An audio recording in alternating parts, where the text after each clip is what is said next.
Hello, I'm Georgina Rose, part-time esoteric content creator and part-time surfer of the Enochian Aethers, and welcome back to the Darling YouTube channel. On this channel, we discuss everything related to magic, mysticism, religion, and everything on the fringes of esoterica. And in this video, I will be continuing an ongoing series I've been doing about the planetary magic and the occult mysteries of all of the 7 classical planets utilized in Western astrology.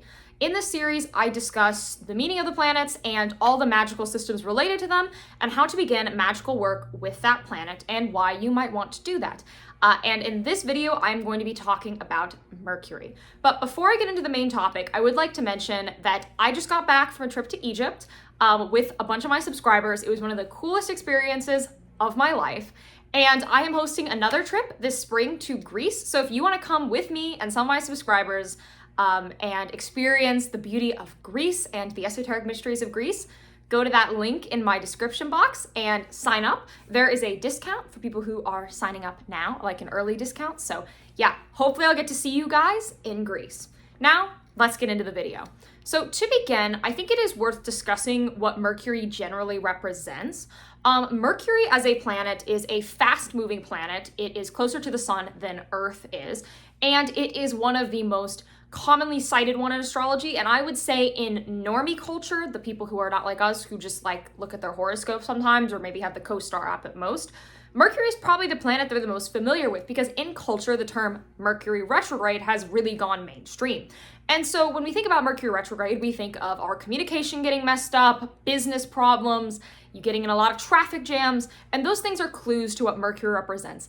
In general, Mercury represents a lot of things, but the main ones that I think most mercurial mysteries tend to center around are the associations with communication, travel, liminality, intellect, the mind, and basically words, speaking, right? So everything related to all of those areas are mercurial, meaning that Mercury rules some of the most intrinsic things to our social lives. And thus, when Mercury transits affect us, we feel them really intensely. Mercury is an air sign. Air signs are the signs of the mind and the intellect. And as well, the signs that are ruled by Mercury and are the most associated with Mercury would be Gemini. That is that twin sign, often associated with a dual nature or a two-faced nature. Geminis are very quick-witted, they're communicative, and Virgo, known as the Virgin, is a very orderly, rigid sign, but one that has a lot to do with interacting with others, and Virgo is often very associated with success in business and success in life in general. And so when you look at these two things, we've got the chatty, extroverted Gemini and the studious, hardworking, intellectual Virgo, and when we think about those attributes that create those two signs, you get Mercury. So when it comes to metaphysical systems that are associated with Mercury, there is one that is the most obvious that has to be discussed, and that would be Hermeticism. So Hermeticism is a system that has shaped modern esotericism in so many ways. We would be nowhere without Hermeticism, and Hermeticism is an explicitly mercurial system, because let's look at the word Hermeticism, right? Hermes, right? Mercury is the Roman name for Hermes, and the reason why we use the Roman names when discussing Western astrology is the planets are named after the Roman gods, right? That's how we got the names. And so Hermes, Mercury, Hermeticism. It's basically Mercuryism, like it's right there. And Hermeticism is essentially an ancient philosophy that is from kind of the Mediterranean region. It's very associated with the Hellenistic world and the kind of Kemetic Egyptian world, and it centers around this figure, Hermes Trismegistus, who may or may not have lived. You guys can fight in the comments section about that one. Many people state that he is a mythical figure. Some people state he was an actual guy who was a prophet. Now, argue about that below. Have fun. I'll bring the popcorn. But whether or not you think Hermes Trismegistus was a literal guy who lived or a metaphorical figure to represent like the embodiment of mercurial virtue and intellect, basically Hermeticism is a very studious system. It's very philosophy heavy, and it's about a lot of the principles of alchemy. In general, I would say alchemy is a mercurial form of metaphysical practice. And when we look at Hermeticism, I think we need to be clear that there are kind of different Hermeticisms. So Classical Hermeticism, which is the original Hermeticism, is based around a few texts, specifically the Emerald Tablet. And to be clear, the Emerald Tablet is like a 1-paragraph long thing. It is not this Emerald Tablets of Thoth or whatever bullshit people have written later on. It is like 1 paragraph long, and a text called the Corpus Hermeticum that defines a specific way of living, a specific form of virtues, and specific general principles of operation. Now, classical Hermeticism, I would say, has a lot in common with Platonism, and Platonism is, of course, a metaphysical system that defined the ancient Hellenistic world for a very long time and led to modern paganism. And in fact, I would say the term Neoplatonism, or more modern interpretation of Platonism, are basically just like Hermeticism, but with more Platonism. Hermeticism and Platonism, they're really like, they kiss, right? They come together and they kiss. This is them. They love each other. They're all over each other. Now they're more than kissing. Anyways, now there is also what I would call Golden Dawn Hermeticism, which is a system that was started in kind of Victorian Edwardian England, where basically there was this occult organization that was formed called the Hermetic Order of the Golden Dawn, that is a lineage of the kind of Masonic organizations and the Rosicrucian organizations and that whole lineage. You can argue that lineage goes back to the Templars. The Knights Templar were a religious and kind of political group who did a lot of esoteric stuff in secret. You can get really conspiratorial about how much they were up to, but regardless, it's pretty well established that there was some occult stuff going on with them. I think we all accept that. There's a very interesting theory that they interacted with this Shia Muslim metaphysical group called the Assassins, and then they had like this sort of metaphysical exchange of ideas. And then from the Templars, you get the Rosicrucians and a lot of neo-Gnostic groups. The Freemasons and the Hermetic Order of the Golden Dawn kind of comes from that tradition that all builds upon itself as time goes on. Now, the Hermetic Order of the Golden Dawn does explicitly claim to be Hermetic, which these previous organizations did not. So there are definitely some changes there. There's also a sort of Christian Hermeticism that came up around this time, because the Golden Dawn uses a mix of like that type of stuff, a bit of Christianity, a bit of paganism, and when you get from a group that broke off of the Hermetic Order of the Golden Dawn called Thelema, you get a lot more paganism thrown in there, and you get that kind of like Egyptian stuff brought more to the center. But basically, yeah, like it has that tradition to it. Golden Dawn Hermeticism is much more ritual magic oriented, and I would call it kind of like mercurial ritual magic. As you leave the Golden Dawn and move into Thelema, it does cease to be a mercurial system, because Thelema is a solar system and like completely changes the spirits worked with and puts a sun god at the center. So up till that point, you've got the Mercury stuff. After that point, no. I mean, Thoth is still revered in the Thelema, but like it's not at the forefront. Now, there's also what I would call like Neo-hermeticism or New Age Hermeticism or New Thought. This is a system that comes off of a text called the Kabbalion that was written by the Yoga Publication Society, which is a New Thought group, which is a delineation from Theosophy that follows this thing called the 7 Hermetic Principles. And the 7 Hermetic Principles are not ancient Hermeticism, they are not ancient wisdom, but they are generally mercurial principles. And so if you want to apply that and you know where that's coming from and you're aware that it's not ancient knowledge, that is totally fine, because I would say those ideas, and I have a whole video on the 7 Hermetic Principles and my honest thoughts about it called Is the Kabbalion Trash? I clickbaited really hard with that title, but I do discuss the ideas in it.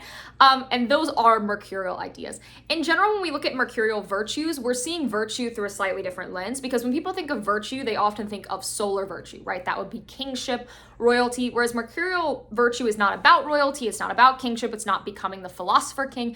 Instead, is it about becoming the ultimate intellectual and seeking out the gods through knowledge and gnosis, right? Mercurial traditions are all about yearning for more knowledge and taking it in, and it sees the ultimate goal of mysticism as gnosis, or knowledge. That is the mercurial goal.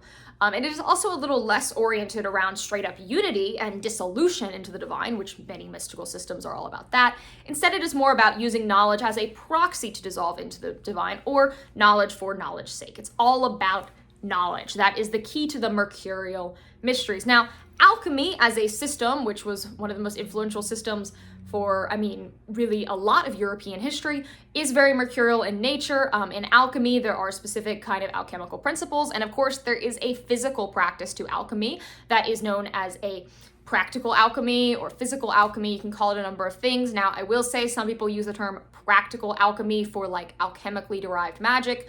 I'm talking about like literally breaking out the beaker and making the stuff, like making the potions. That is a mercurial thing to do. And I would actually argue that a lot of what people now call witchcraft is much more mercurial than you would think. Because let's be real, the term witch now kind of means like person who does magic, especially woman who does folk magic using herbs, right? In the past, in the ancient world, witch often had a very particular meaning that had to do a lot with transgressive magic.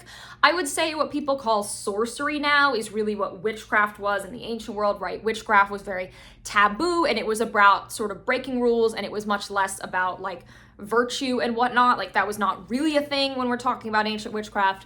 But when we look at modern witchcraft and religions like Wicca, I would actually say there is a pretty strong mercurial bent, because a lot of modern witchcraft traditions don't really have anything to do with that transgression and that taboo that we're seeing in ancient witchcraft traditions, right? It's much more about like using liminality, and liminality is a mercurial thing to achieve magical results, and of course learning about how to use magic, learning how to evolve yourself and evolve your life using the power of magic. And so in a sense, I would say a lot of modern witchcraft stuff is mercurial, and that tracks because I was talking about that pipeline, right? We've got all that stuff through to the Golden Dawn, and then from that you have Thelema, and from Thelema a lot of the people who started the modern Wiccan movement, which is of course sort of the granddaddy movement of modern witchcraft. Even though Wicca isn't particularly popular anymore, it is still the root of like modern witchcraft culture.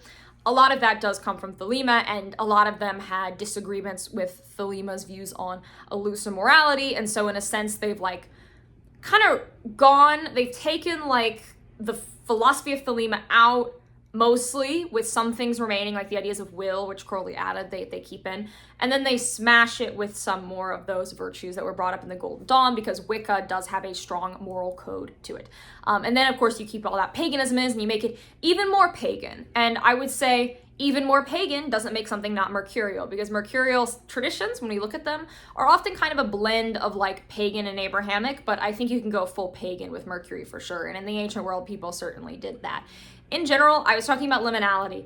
Transitions, betweenness, all of that is very much associated with Mercury, because when we think about the epithet of travel, right, of course that means literally like getting on a plane and going to Crete, but it also means travel between things, travel between concepts. I would say ideas philosophically, like the dialectic of bringing two different things together and then smashing them together and finding a synthesis. That is a very mercurial process. And that's why I would say a lot of those intellectual things are mercurial, because what is the basis of modern intellectual discussion but Hegel's dialectic, right? So Mercury rules all of that, and Mercury is the middle ground. Now, when we talk about divine masculine and divine feminine, Mercury gets really weird. And I would like to say now, when I start discussing this, please leave postmodern discussions and ideas about gender out of this conversation. We are talking about ancient metaphysical philosophy. We are not talking about modern, postmodern gender. Those are very different things. They don't relate to each other. And I think it is not right to take postmodern ideology that came out of today and apply it to ancient concepts. It doesn't work, because people did not think in a postmodern way back in the time. Because in postmodernism, truth is relative. In ancient mercurial thought traditions, truth was not relative. In fact, truth was the ultimate good that you were seeking. So please leave that kind of modern thinking at the door before I start discussing this, because Mercury and the divine feminine, the divine masculine is actually very complicated. So the first point that I like to look at when we discuss Mercury and divine feminine and divine masculine is Mercury's role in the mystical tradition of Kabbalah. So Kabbalah is originally a Jewish mystical tradition that was then brought into Christianity and then brought into Hermeticism and modern occultism. And so later versions of Kabbalah are brought up a lot in mercurial traditions. I would like to point out that ancient Jewish Kabbalah and more modern Jewish Kabbalistic movements are, first of all, they're different, because if you look at the Sefer HaBahir, one of the oldest Jewish Kabbalistic tradition texts, and then you look at like modern Kabbalah within like Chabad, it is very different. But in general, Jewish Kabbalah and Hermetic Kabbalah are incredibly different systems. They honestly don't have a lot in common when you start looking deep enough into it. But in Kabbalah, throughout all the traditions, Mercury is assigned to the spirit of Hod. Now, hold is that lowest spear on the pillar of severity, right? That's that left-hand pillar, the left-hand side, which is the sort of more malefic side of things. Now, in astrology, Mercury is not really a benefic or a malefic. It's kind of just not put on that spectrum. But Kabbalistically, Mercury would be considered more malefic. And what that means is that there are active principles and there are receiving principles, right? This is the general idea of divine masculine, divine feminine, right? The masculine principle is ever expansive, ever growing, generative, and the feminine principle shapes and forms. Now, I'm so sorry if my hands are on the wrong side while demonstrating this. Oops. It's on my correct side. I'm so sorry if that's backwards. But so basically, the lower you are on the tree, the closer you are to the material world. So Mercury is literally the first severity principle above the material world. Like it's way, way at that bottom. And that does place Mercury as feminine, meaning that in the system, those mercurial concepts are seen less as something that generates and more as something that forms. And the way I like to perceive that is Mercury is not really creative in a lot of ways. It's about understanding and processing. But there are clearly still generative and active parts of Mercury. And so that's where things get wonky. Because once you start looking at Hermeticism, the gods that Mercury is associated with, Hermes, Thoth, those are masculine gods, those are male deities. I mean, Mercury is a male deity. They are not ascribed to feminine deities. They are just ascribed to the divine masculine, to the active principle. But when we look at these depictions of the divine masculine, it is not like a martial masculinity. It's a very soft, hermit, introspective, introverted kind of masculine force. And in some systems, specifically within like astrology proper, sometimes Mercury is kind of not particularly put on the divine masculine, divine feminine schema, or seen as sort of the middle principle or the principle of equilibrium. So this is not like androgyny. I mean like the two principles come together to form a perfected form, is often how it's described, or the form of the child. So you have father, mother, child, right? That's more how it's depicted. And so some people put Mercury on that kind of like child equilibrium balanced spectrum. The reason why I think Mercury is kind of in this flux state where it can be put in different places is because obviously when you're communicating, you're being active, but when you're taking in information and developing knowledge from it, you're being receptive.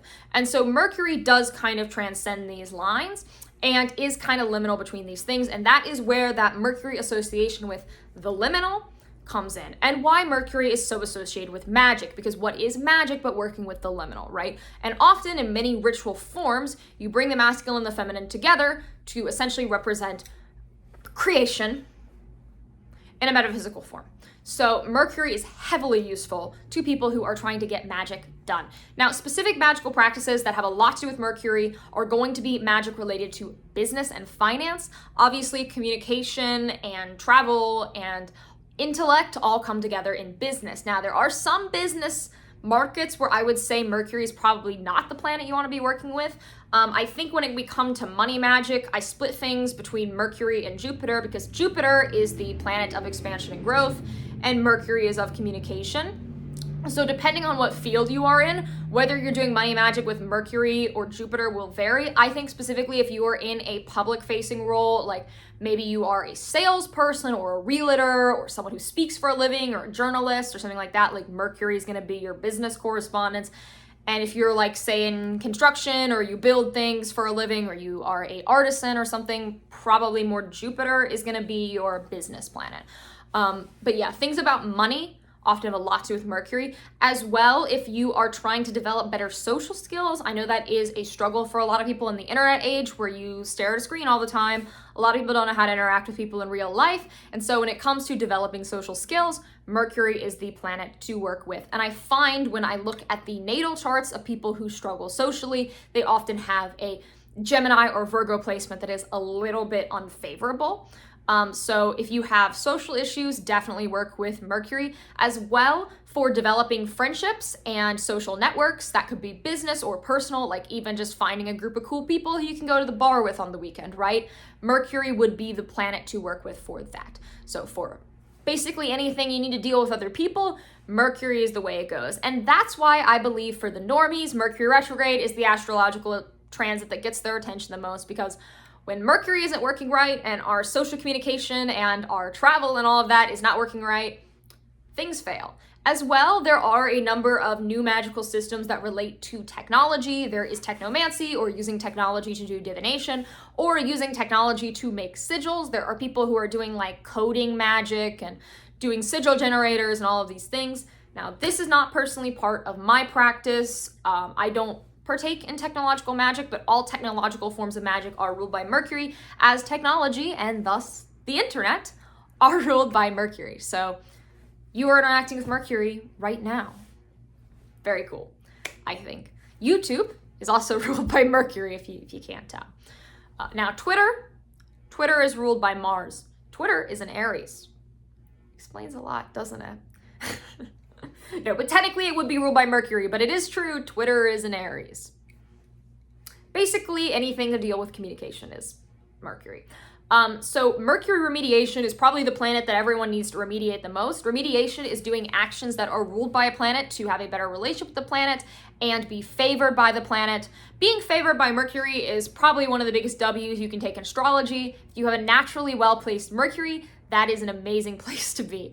Now, if you have a poorly placed Mercury, do that remediation. It's incredibly helpful. And as well, since Mercury moves so fast, there are a lot of negative Mercury transits all the time. That's why your Zoom meeting can never start, just so you know.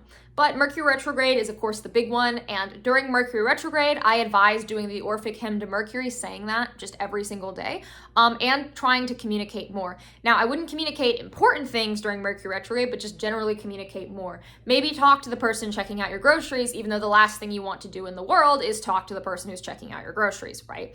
Do mercurial things and engage with Mercury on a regular and consistent level, and you will see metaphysical benefits. And of course, engaging in any sort of Mercury-related magic, that would be something hermetic, that would be something alchemical. All of that will be a natural Mercury remediation. And generally doing things like writing are mercurial. There are certain arts that are ruled by Mercury. In general, we would associate arts with the sun because Apollo is, of course, the god of art. But I would say art forms that relate to writing are 100% Mercury, not the sun. And in a sense, they are often a little bit more introverted, and I find that tracks. But writing and literature, and maybe even in a sense like filmmaking, I would say are all mercurial art forms, and so working with Mercury can gain you favor if you do create art like that. So just keep all of that in mind. And with that, that's really all I have to say about the occult mysteries of Mercury. There's a lot. I mean, I could spend probably honestly, I could devote an entire YouTube channel to discussing like Hermeticism itself. So I hope I did this justice in this very short video. I have videos on some of the topics that I brought up as like an ism a few times just on my channel. So checking out my channel after this video might be beneficial. And if you're interested in seeing more of me, I am funded through Patreon, and on Patreon you get an extra video every month, early access to all of my videos, and if you're a high enough tier, you can do mentorship calling, where you basically get to talk to me on a phone call and I can give you direct spiritual advice or explain concepts to you. However you want that. That can be more like mentorship or more like tutoring. I'm really open to that. And as well, I do sell tarot readings. The information for that is in the description of the video. And I also host the podcast, The Postmodern Iconoclast. If you want to hear me yap for an entire podcast, you can listen to that. And that is available on this YouTube channel or on most podcasting platforms. And once again, that Trip with Trova trip, signups are still available, so check that out below. And with all that said, that's all I have for this video. Have an amazing day, night, afternoon, mid-morning, mid-evening, whatever time it is, wherever you are. Like, comment, and subscribe. And if you're subscribed for 93 days, you will meet your holy guardian angel. And it's not clickbait. Maybe it's clickbait. All right, see you guys in the next one. Bye!